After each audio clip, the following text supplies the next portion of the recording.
They say revenge is sweetest when patient. Mine arrived sparkling in crystal at my sister's wedding, champagne bubbling a flute that carried more than just alcohol. It carried a quiet reckoning. I'm Mara Quinn, 38, founder of Quintexture. I started with nothing and built a company worth $200 million. All that meant nothing the moment I stepped into Solstice Estates, hunting for my name. I found it finally, not in the ballroom's golden glow, but on a flimsy card taped to a hallway sign.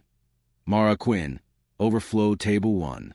2 letters missing, like someone had snipped a piece of my life. The route cut past the kitchen doors where steam curled and trash bins lingered. My tablecloth was polyester, my glass streaked with water spots, the centerpiece drooping. "Sweetheart," said a silver-haired attendant in navy, placing a flute in front of me, "you deserve better than this." Her name tag read ends. The small kindness landed heavier than the insult. Inside, a quartet's crystal notes danced, then the sharp click of heels on polished wood. Celeste, my sister, glided down the corridor, trailing bridesmaids and lace like planets orbiting a sun. She smiled at me, the practiced, perfect smile, and pitched her voice so everyone could hear. "Oh, good. You found your seat. Orderly, isn't it? Trash with trash." The giggles came as expected. Our parents lingered silently, faces neutral. Something in me, bent for 30 years, straightened. I set the flute down with the calm I didn't feel rose and walked toward the exit with my head high, spine rigid. "Hey, boss." The voice froze the air. I turned. Ethan Ward, my sister's new husband, face pale, eyes wide. Ethan, once my junior project manager, the man whose careless action had nearly destroyed a 9-figure deal, had married my sister. I smiled, but it didn't reach my eyes. "Well, this is interesting." He stepped toward me like a drowning man grasping a lifeline. "Mara, Miss Quinn, I didn't know." "You didn't know your bride's sister?" I cut him off. "You knew my server passwords 5 years ago. Memory can't be that bad." Celeste's smile faltered. "Stop this." I raised a hand toward the hallway. Riverside Spire. Every detail came alive in my voice. Our renders, cost models, sustainability projections, stolen 3 days before finals, undercutting our private margin. We nearly collapsed. "There was no proof," Ethan whispered. "Not until tonight," I said. I gestured toward the service hall.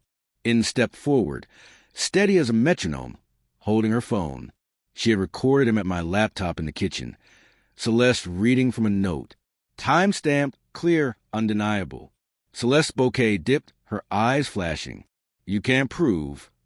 "We can." Inns raised the phone. Silence gathered. I set my glass aside. "Enjoy your reception."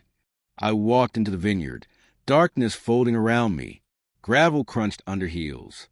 The air smelled of earth and roses. I called my counsel, left a message, and booked a nearby room.